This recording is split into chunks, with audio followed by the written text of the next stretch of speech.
Mix cappuccino powder with warm milk and set aside. In a bowl, beat eggs with vanilla extract and half of the sugar using an electric mixer until light and creamy. Add the remaining sugar and continue beating until voluminous and pale. Gradually add 1½ cups of the milk cappuccino mixture while mixing, then add the vegetable oil and mix well. Slowly incorporate the flour and baking powder mixture using a spatula until well combined. Pour the batter into a greased pan and bake in a preheated oven at 180 degrees Celsius for 1 hour. After 1 hour, check the cake with a wooden skewer to ensure it's cooked through. Allow the cake to cool. Once cooled, slice the cake into 3 layers.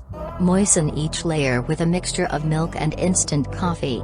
Spread a layer of confectioner's cream on top of each moistened layer and sprinkle with almond powder. Repeat this process for the remaining layers. Frost the sides of the cake with confectioner's cream and decorate the top with almond powder and cream as desired.